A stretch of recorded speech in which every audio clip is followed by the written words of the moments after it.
Dan menariknya semakin dekat menuju kepada 14 Februari itu, wibawa presiden ini semakin turun.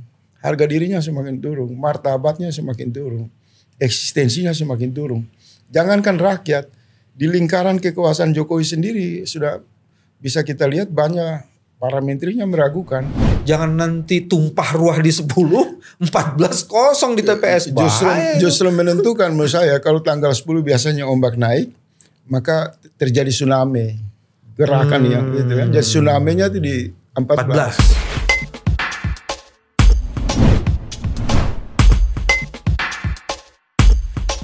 Bismillahirrahmanirrahim. Assalamualaikum warahmatullahi wabarakatuh. Teman-teman, jumpa lagi di channel ini, channel yang terus ingin menjaga kewarasan. Dan Faisal Assegaf, sang kritikus itu sekarang menjadi punggawa kewarasan di channel ini. Terima kasih, Bang. Assalamualaikum. Waalaikumsalam, Abang Da senior. Kenapa kepalamu yang mengeluarkan berbagai ide itu sekarang kamu harus tutupi dia? Bukan kamu harus buka dia. Suhu politik makin panas. Karena tekanan depresi kekuasaan ya kan di mana-mana kan. Saya tahu suhu politik makin panas. Karena jika Faisal teman-temannya banyak di sekeliling dia itu suhu lagi panas. Suhu lagi panas. Maka dia perlu didiamkan oleh teman-teman. Dan juga menjaga keamanan kalau terjadi apa-apa nanti. Saya melihat ada gerakan organik yang berkembang bekerja dengan luar biasa. Bahkan untuk di ujung-ujung masa kampanye ini. Desak Anies telah menyebar dan merebak, mengambil alih diskursus publik bagi kebanyakan orang yang berpikir. Iya. Tapi K-pop muncul juga. Video torn ya itu di mana-mana. Dia di take down di 2 tempat dan dia tumbuh di 10 dan 100 tempat lainnya. Bahkan berkembang menjadi truk torn dan food truck. Muncul seperti itu. Nazar pemilu itu juga berkembang luar biasa. Sekarang K-pop mendapatkan tantangan dari D-pop, dangdut pop maksudnya kan Rhoma Irama. Dan itu belum termasuk orang-orang yang secara sadar membangun kekuatannya dan mengkonsolidasi dirinya untuk bergerak menuju Jakarta. Harusnya. Selain kritikus-kritikus juga yang mengkonsolidasikan dirinya. Dan saya dengar besok juga katanya mau ke DPD. Luar biasa. Mau ke Badan Akuntabilitas Publik untuk menyamakan persepsi apakah Pak Jokowi ini problemnya politik murni atau mentalitas. Ya, semuanya itu bicara soal kewarasan. Ya. Apa yang sedang dilakukan oleh Faisal dan bagaimana yang terjadi di seputar Anda? Ya, kalau saya kira apa yang dikerjakan rakyat kita sama-sama bersinergi. Karena suara rakyat itu kan satu gelombang kesadaran yang kolektif. Dia tidak berdiri tunggal. Ada pertunjukan kekuasaan yang begitu zalim, begitu tidak adil, hari-hari makin meresahkan, dan semangat mereka untuk kepentingan dinasti politik, maka menimbulkan keresahan yang luas. Desa, kota, lorong gang, di semua tempat orang hari ini kan resah, gelisah. Semua tampil untuk menunjukkan protes-protes pemikiran, moral, dalam rangka melawan hanya 5 orang sebenarnya. Yang di mana-mana saya sampaikan. 5 orang saja? 5 orang saja. Yaitu Presiden Jokowi, Ibu Iriana, Kaesang, Gibran, dan salah satunya Paman. Kau meletakkan Bobi di mana? Saya tidak mau masukin kan nggak dihitung. Oh, nggak dihitung. Dia bagian dari di ujung-ujung sampah demokrasi, nggak dihitung. Sampah. Jadi 5 orang ini saja yang kalau sampah terlalu besar, Faisal. Bakul sampah. Karena istilah untuk antitesa terhadap peradaban itu kan bakul sampah, Bang. Kalau saya kasih yang lebih kecil lagi, upil demokrasi. Gitu. Ekstrim banget. Ini kecil sekali. Lebih kecil. Tapi sebenarnya apa yang terjadi pada masyarakat? Ini kesadaran apa yang muncul sebenarnya? Ya kalau mungkin kan abang kan bisa memetakan itu secara sosiologis. Dari banyak gambaran peristiwa sejarah kalau satu kekuasaan di satu bangsa, satu negara terlalu mendepresi, menekan rakyat, membelenggu hak-hak rakyat. Terlalu banyak kemunafikan, penindasan, terlalu banyak kebohongan. Sudah otomatis kan dia memacu kesadaran nurani individu, masyarakat, kelompok. Dan kalau kita lihat pergerakannya ini kan mengerucut dalam dua kanal. Kanal yang satu adalah semangat konsolidasi perlawanan terhadap kekuasaan itu menggunakan hak konstitusi secara formal, politik formal, pemilu. Tapi di sisi lain juga kelompok-kelompok besar juga berikhtiar untuk menjaga kemungkinan kalau pemilu ini dicurangi, pemilu ini dibelokkan untuk kepentingan melayani dinasti politik dan chaos, maka rakyat di luar kanal politik formal juga siap untuk melakukan apa yang mereka sebut gerakan pemakzulan, gerakan perlawanan rakyat secara moral. Mungkin seperti 98 tahun 65 dan lain-lain. Dan ini wajar. Karena memang kekuasaan Jokowi ini sudah begitu mabuk. Sudah gelap mata, menghalalkan segala cara. Dan menariknya semakin dekat menuju kepada 14 Februari itu, wibawa presiden ini semakin turun. Harga dirinya semakin turun, martabatnya semakin turun, eksistensinya semakin turun. Jangankan rakyat, di lingkaran kekuasaan Jokowi sendiri sudah bisa kita lihat banyak para menterinya meragukan bahwa Jokowi itu bisa memimpin satu pemerintahan yang solid. Ini banyak kan media bicara bahwa kabinet Jokowi ini terpecah belah. Hanya ada saja tapi semangat di internal itu sudah tercerai-berai. Ada mandat konstitusional 22E ayat 1 menyatakan bahwa pemilu dilakukan harus secara luber dan jurdil. Jadi seluruh pergerakan yang ditujukan pada kepentingan pemilu sebenarnya mempunyai dasar konstitusionalitas. Jadi ada dasar legalitasnya. Terus kedua ada dasar kepentingan. Perubahan sepertinya tak terelakkan. Masyarakat bergerak, berserak, secara berkumpul bersama-sama membuat barisan. Dia tak lagi sebuah kerumunan yang hanya berdengung. Tapi dia sekarang mengkonsolidasikan. Di banyak tempat, tadi ada bis-bis Manahen. Di banyak tempat orang mau datang pada 10 Februari. Dicegah. Tapi kemudian pesanan bus dibatalkan. Mereka menjawab, pendukung Amin siap jalan kaki ke JIS. Sementara di sisi lainnya, ketika Pak Jokowi ketemu dengan Pak Prabowo, itu ada deretan artis. Iya. Ada Deddy Corbuzier, ada Raffi Ahmad. Itu masih bersolek di depan Pak Prabowo dan Pak Jokowi. Saya menyebutnya gitu ya. Diduga sedang bersolek di situ. Dan ini kan menimbulkan kayak dikotomi loh gitu loh, Faisal.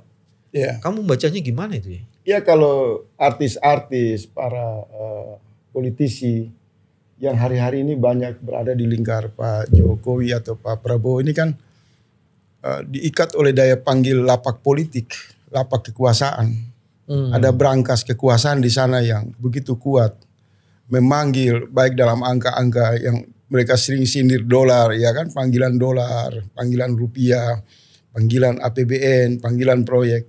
Sehingga orang-orang yang berkumpul di sisa-sisa kekuasaan ini sebenarnya mungkin mereka juga ingin mendapatkan satu pesta yang mereka sudah kalkulasi. Tidak lama lagi Pak Jokowi turun, ya sudah mungkin ada asas faedah di sana yang saling berbagi. Tapi apakah mereka mendukung Prabowo? Saya yakin juga enggak. Saya enggak terlalu yakin. Jadi satu suasana yang hanya kegembiraan politik yang menunjukkan berupaya menghibur Prabowo, menghibur Jokowi, menghibur Gibran. Tapi fakta di lapangan kan tidak memberi pengaruh. Mereka tidak melakukan satu jaringan pengumpulan massa, pusat-pusat diskusi yang mampu meyakinkan rakyat. Sehingga pertunjukan itu lebih banyak hanya untuk menghias ornamen kekuasaan. Hanya tapi mereka punya follower loh. Enggak ada, itu robot semua.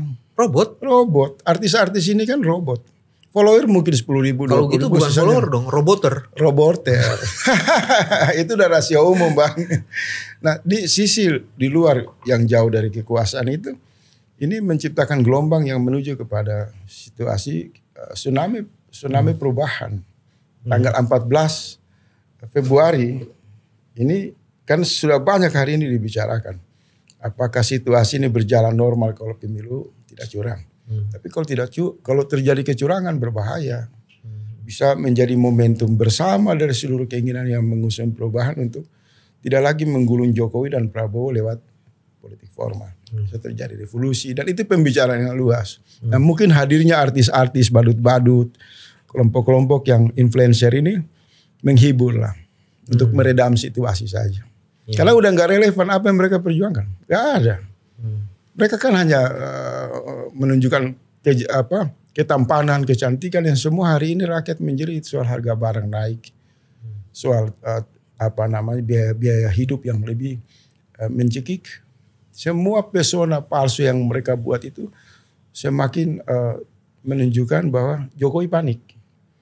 Sudah tidak ada sumber daya lain lagi kalau tidak mengambil para ketua-ketua umum yang diduga terlibat masalah hukum, ya dia juga memajangkan artis, memajangkan para politisi-politisi yang hari-hari ini membuat rakyat tambah muak.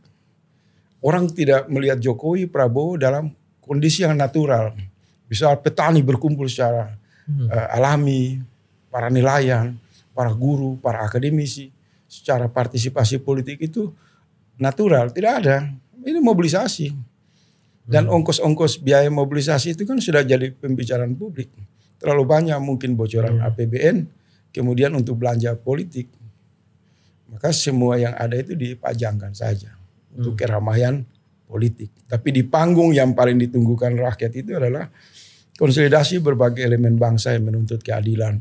Yes. Mereka datang di pusat-pusat diskusi ilmiah, desak Anies dari berbagai daerah, keragaman itu berkumpul dalam suasana kebinekaan, kasih sayang, merindukan, mengusung harapan tentang perubahan secara konstruktif.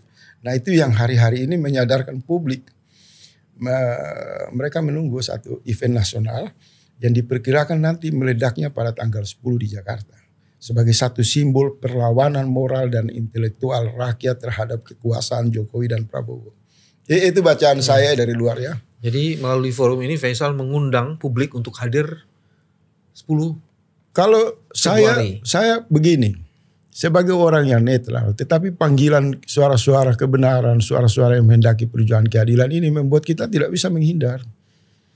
Jadi orang-orang netral seperti saya ini pada akhirnya kita semua ikut terlibat. Tanggal 10 ini harus kita besarkan. Tempat di mana kalau ingin menunjukkan satu solidaritas nasional yang marah terhadap ketidakadilan, maka tanggal 10 Februari adalah panggung yang tepat. Kita harus berdiri bersama seluruh elemen dengan keragaman, dengan warna-warni, dengan kebinekaannya diikat oleh satu keinginan nasional bahwa tanggal 10 adalah deklarasi perlawanan terhadap ketidakadilan. Dan tentu kita berharap Pak Anies bisa menyampaikan pidato yang fenomenal. Pidato yang bukan hanya membakar semangat rakyat, tapi dari hasil perenungan atau kontemplasi dia selama melakukan berbagai konsolidasi di nasional melalui berbagai event itu bisa dimuntahkan pada tanggal 10 nanti. Ini yang ditunggukan oleh publik. Jadi hari-hari Jokowi dan keluarganya dengan menggunakan relasi yang tersisa dari para ketua umum partai yang mungkin diduga punya masalah hukum. Kemudian menteri-menteri juga seperti saya nggak sebut nama, beberapa menteri yang sering diperbincangkan juga punya masalah-masalah, diduga korupsi. Nah semua ini diorganisir, keluar dari fungsinya, perannya menjadi tukang bagi-bagi sembako. Jadi kepala-kepala dinas bantuan sosial juga marah di berbagai daerah, karena ini kan tugas mereka. Kenapa diambil alih oleh presiden, iya kan? Jadi siapa yang mendowngrade dan siapa yang Tetapi kalau tegas kita harus mengatakan bahwa memang Jokowi kehilangan jurus intelektual, jurus moral, modal intelektual, modal moralitas Jokowi ini semakin terkikis habis. Dan yang terakhir ini berapa minggu terakhir saya lihat mengalami krisis kejiwaan, kegilaan politik. Kejiwaan politik. Oleh sebab itu perlu sebenarnya dikonfirmasi dulu. Kita kan punya Ikatan Dokter Indonesia, punya psikiater, kita juga punya Menteri Kesehatan. Karena kalau dari sisi transparansi publik, rakyat itu berhak menanyakan tentang kesehatan mentalitas seorang presiden. Karena kita tidak mau menggaji seorang kepala negara, kebetulan semua ditabrak, etika ditabrak, bertindak ugal-ugalan. Ternyata masalah presiden itu cuma satu, berurusan dengan psikiater. Kalau kejiwaan politik berarti diperlukan dokter politik dong. Kejiwaan politik dalam tanda petik begini. Karena peristiwa-peristiwa kegilaan itu lebih banyak pada dimensi politiknya. Pelayanan kepada dinasti politik. Nah, apa bukti-bukti ketidakwarasan? Jokowi kan sudah hampir 100 kali. Pernyataan Jokowi itu penuh dengan kebohongan. Lebih dari 10 kali seorang kepala negara melakukan kebohongan. Itu rakyat dengan modal akal sehat. Itu sudah bisa simpulkan. Diduga kuat Jokowi gila. Punya gangguan mentalitas. Karena seorang pemimpin hampir 100 kali loh melakukan kebohongan, Bang. Itu tidak butuh medis juga, tidak butuh kedokteran. Tapi kewarasan, akal sehat publik bisa menilai bahwa ini tidak layak, ini cacat mental, ini tuna etika, ini punya krisis medis, kejiwaan. Kalau saya lihat seperti itu. Bisa nggak saya mengatakan kejiwaan ini muncul karena insecure ya? Rasa tidak aman. Dia salah satu depresi, tekanan ambisi anak yang untuk harus jadi wakil presiden. Tekanan mungkin istri yang selalu ambisi juga kan. Anaknya tidak boleh kalah. Iya. Terus kan suara di ruang publik ini, Bang, kita nggak bisa tutup. Salah satu pembantu presiden itu mengatakan kalau kalah itu Prabowo, berarti ditafsirkan adalah kekalahan Jokowi dan semua para menteri, orang-orang di situ akan masuk penjara. Ini depresi semua, kepanikan, kecemasan. Jadi banyak hal yang dilakukan Jokowi jelang 14 Februari ini. Menurut saya harus bicara jujur bahwa ini sudah puncak-puncak kegilaan politik yang tidak bisa dikonfirmasi. Dia punya kewarasan, sesuatu yang baru pernah terjadi. Satu fenomena kekuasaan yang sangat otoriter, tapi menggunakan cara-cara kelicikan, kebohongan, kemunafikan. Yang kalau semua diambil fakta-fakta yang tersedia, ucapan, tindakan, perilaku, kalau ada krisis mentalitas itu kan sesuatu yang memang terlihat nyata, bukan diduga-duga. Abang bisa browsing di Google dari rangkaian pernyataan peristiwa-peristiwa besar Jokowi, hampir 100 kali melakukan kebohongan. Hampir 100 kali, Bang. Apa itu wajar? Misalnya nggak wajar.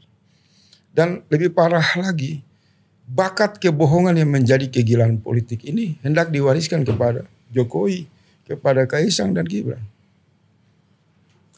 Apalagi yang mesti dilakukan masyarakat selain membangun kesadaran dan menunjukkan kesadaran itu dalam bentuk konsolidasi itu? Apalagi yang mesti dilakukan? Ya tadi kita bicara di awal, kalau rakyat ini kan sudah sampai pada kesimpulan melihat bahwa negara disandra oleh dinasti politik dan ada harapan untuk melahirkan pemimpin yang lebih bagus, pemimpin yang amanah, dan saya kira di arus gerakan perubahan inilah momentum untuk semua elemen bersatu. Tanggal 10 Februari itu menjadi momentum. Kalau saya mengamati kondisi lapangan, bisa jutaan orang, di atas 1-2 juta. Seluruh elemen ini akan turun dari gang-gang, dari lorong-lorong, dari semua wilayah. Untuk datang dengan semangat religiusnya, semangat moralnya. Perlawanan terhadap ketidakadilan yang dipamerkan oleh Jokowi. Ini momentum yang sangat bernilai. Dan saya sendiri akan juga long march perubahan dari Tanjung Priok. Mereka akan mengumpulkan sekitar 100.000 orang. Simpul-simpul di Jakarta Utara itu, yang saya dapat laporan itu lebih dari 100.000 orang akan jalan kaki. Di waktu habis usai sholat subuh menuju JIS. Dan saya akan bersama mereka di sana. Tanjung Priok deket ke JIS ya? Iya dekat. 100.000 sih. Dan itu juga nanti kurang dari itu macam-macam kan. Kurang kalau baru satu wilayah, Bang. Satu wilayah, satu kecamatan. Itu kan yang diorganizer. Diperkirakan 100.000 lebih. Di luar itu kita nggak bisa menduga. Nah, tanggal 10 inilah kalau memang kita semua bersepakat bahwa jalur yang paling damai, paling efektif untuk mengakhiri ketidakadilan ini, maka tanggal 10 menjadi momentum. Jadi semua elemen individu, tidak usah lagi kita terlalu banyak bicara teori, 10 wacana. Momentum konsolidasi perubahan dan itu dieksekusi 14. Jangan nanti tumpah ruah di 10, 14 kosong di TPS. Justru menentukan menurut saya kalau tanggal 10 biasanya ombak naik, maka terjadi tsunami. Gerakan yang gitu kan. Jadi tsunami-nya itu di 14. ombak besarnya tanggal 10. Kalau membaca suasana. Macam orang pantai saja. Ya, Tanya pasti. dong teman-teman orang pantai. Oh, Pak, kamu dari ini sih, dari pantai sebenarnya. Pantai juga. Geser Island. Geser Island tuh pantai banget itu. Pantai. Iya. Dekat Palung paling nomor 2 terdalam di dunia kan di Pulau Banda. Pantes kelakuanmu menggeser-geser semua Pasti ide harus, Bang. dan gagasan. Bahaya. Ini kalau ini gimana nih? Tadi yang bansos tuh. Ini tukang sembako bagaimana nih? Gambar paslon 02 ditaruh. Ya semua pertunjukan ini kan hanya memperjelas dan melengkapi bahwa kita punya presiden yang semakin gila politik. Dan address dari gila politik itu kan bagaimana anaknya lolos pada tanggal 14 dengan klaim 1 putaran. Jadi sembako, gula merah, beras, apalah segala macam mereka pakai atas nama uang rakyat dengan klaim bantuan. Ini cuma judulnya satu. Bagaimana Prabowo dan Gibran bisa sampai 1 putaran. Tetapi menurut saya ketika presiden sudah turun simbolik ya menyebarkan bantuan-bantuan itu menurut saya kalah. Karena tidak bekerjanya jaringan negara, kekuasaan.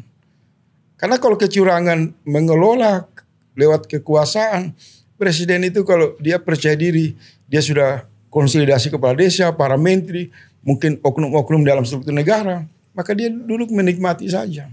Karena ada pembangkangan dari dalam, para menteri tidak mau. Para TNI Polri juga tidak mau. Polri, TNI saya yakin mereka punya nurani. Kepala-kepala desa yang Jokowi kumpulkan juga mereka tidak mau. Kenapa Bang? Karena semua orang hari ini sadar. Ternyata Jokowi hanya mementingkan anaknya. Hanya mementingkan teman dekatnya yaitu Prabowo.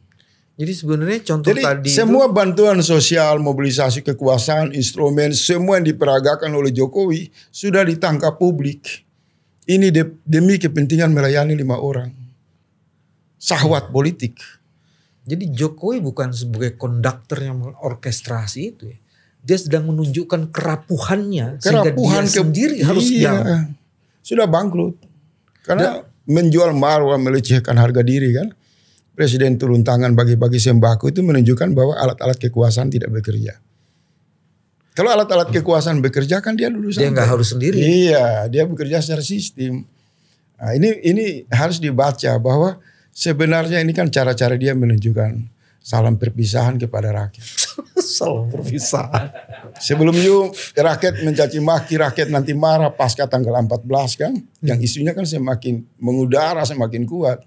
Pokoknya tanggal 14, pasca tanggal 14 rakyat minta Jokowi tinggalkan istana. Karena akumulasi kecurangan yang sudah dibuat. Dalam posisi demosioner tidak boleh ada Jokowi. Nah kita tunggu nanti. Kalau tanggal 14 masih ada nekat Jokowi bermain kecurangan, rakyat bisa serbu istana. Itu suara itu udah di media sosial udah banyak. Dan rakyat ini Bang udah gak takut. Misal saya, ngapain takut dia? Masa kekuasaan dihabis bulan Oktober. Ngeri Pada kali. tanggal 14 Februari Jokowi itu secara moral bukan lagi presiden. Itu terjadi dalam pilpres ke pilpres Bang. Karena rakyat sudah memilih misal yang lolos Pak Anies juara 1. Pak Prabowo juara 2. Rakyat sudah punya pemimpin secara de facto. Iya kan? Mereka sudah dapat gambaran presiden kita tinggal dilantik adalah Pak Anies. Nomor 2 misal Pak Ganjar. Terus Jokowi fungsinya apa? Paling rakyat bisa perintah dia untuk bagi-bagi minyak kelapa, minyak sawit, sembako. Jadi fungsinya sebagai presiden udah nggak ada. Karena namanya fungsi sebagai presiden itu kan keteladanan, kearifan. Kalau udah begitu udah bagus tuh. Lanjutkan Pak Jok. Lanjutkan. Bisa-bisa nanti saya khawatir. Sembako dia. Tiba-tiba di istana itu tiba-tiba mereka tulis inilah pusat distribusi sembako ala Jokowi. Bisa. Bukan lagi istana negara. Jadi kesibukan dia membagi-bagi sembako ini Bang. Dia menghina dirinya, dia menghina Gibran, dia menghina Kaisang. Ternyata modal politik mereka itu bagi-bagi sembako. Bukan pencerahan, bukan gerakan moral, bukan penegakan martabat. Nanti tinggal aja habis pasca 14 Februari ini baru kita bilang Pak Jokowi, kami sudah kirim karton di sana untuk bungkus barang-barang dan silakan Anda tinggalkan istana. Kalau pakai istilahmu gitu, artinya dia sedang memantaskan kehinaannya dong. Ya pasti karma, masuknya dalam karma politik. Memang seperti ini Bang. Kalau orang terlalu menindas, terlalu menipu, terlalu berbohong, maka ujung di kekuasaan. Abang baca semua sejarah. Para penguasa zalim dunia, di ujung kejatuhannya selalu memperlihatkan sisi-sisi yang sangat hina dina, sangat tidak bermartabat, sangat tidak rasional, sangat tidak waras. Jadi tidak ada sama sekali kewarasan. Tidak ada. Kegilaan politik ini sudah mengalami kesempurnaan. Tapi Roma waras nih. Soal apa? Oh, Roma Irama dia memberitahukan, mengabarkan. Bagi siapapun yang penggemar Roma, saya laporkan, saya beritahukan, gitu kan? Iya. Dia cukup menggunakan mic-nya. Ya itu orang-orang seniman yang masih waras. Wah, Oh gitu ya. berbeda kan? Ini keren ini. Rambut boleh berantakan, tapi komando dia pegang itu. Ya. Dia Roma. meninggalkan Jokowi juga kan? Jokowi gagal untuk Ngeri. ngeri. Artefak. Itu artefak itu udah membatu itu kan artefak. Iya. Bukan lagi fosil. Kalau Masya Allah. 300 juta rakyat dipimpin. Kemudian bagi-bagi sembako untuk 10 orang, 20 orang itu kan sesuatu yang tidak adil. Kan 300 juta. Saya masih mengharapkan ada kewarasan sebenarnya. Tapi kalau Faisal bilang udah tidak mungkin. Nggak mungkin. Abang cek di seluruh literatur dunia tidak ada kekuasaan presiden manapun itu terlibat bagi-bagi sembako. Di mana bang? Bisa kasih referensi? Di Inggris, di London, di Amerika, di Malaysia, di Brunei. Ya ada Pak di Jokowi Jepang. sedang mau membuat Guinness Record Book yang harus berbeda. Bisa jadi. Bisa jadi tapi itu kan Dia bukan follower. kehinaan. Karena kalau apapun yang dilakukan kan framing atau yang ditangkap rakyat, apapun yang dilakukan Jokowi itu hanya untuk meloloskan Prabowo dan Gibran. Anaknya, dinasti politik. Kecuali Gibran tidak maju sebagai calon wakil presiden. Prabowo bagi-bagi beras, bagi-bagi gula. Orang bilang presiden akhir-akhir kekuasaannya dia jadi baik. Tapi ini kan tidak. Ini gelombang kepanikan. Rakyat bergelombang untuk perubahan, dia bergelombang kepanikan. Jadi sebenarnya pembagian sembako, cara-cara dia ngangkat jari, dia menabrak aturan, menabrak konstitusi. Sebenarnya dia sementara melakukan sosialisasi, tidak lama lagi akan keluar dan meninggalkan istana. Nah, apakah rakyat akan menyambut dia untuk menagih sembako? Atau rakyat akan datang mengatakan kepada Jokowi, bahwa Anda ini bagi kepada siapa saja, sumber uangnya dari mana? Karena kami jutaan rakyat tidak dapat sembako. Jangan-jangan Anda menggunakan anggaran-anggaran yang bocor itu atas nama negara Anda manipulasi dengan Anda. Ini akan kompleks semua Bang. Jadi sebagian rakyat yang tidak kebagian sembako yang berada di arus gerakan perubahan yang besar itu juga akan mengkonfirmasi. Dari mana sumber uang untuk bagi-bagi sembako? Itu terjadi tuntutan hukum. Kita sedang membangun kepanikan supaya terjadi kepunahan. Tapi kita sedang membangun kewarasan supaya ada kedahsyatan. Dan inilah cara kami membangun kewarasan. Tidak untuk menghina. Siapa Tapi memastikan bahwa memang perubahan sedang di ujung dari sebuah gerakan. Sampai ketemu lagi. Terima kasih. Assalamualaikum warahmatullahi wabarakatuh. Terima kasih Abang dah. Ini gaya Abraham Samad. Kita mesti beda dong. Ya, Harus bunyi.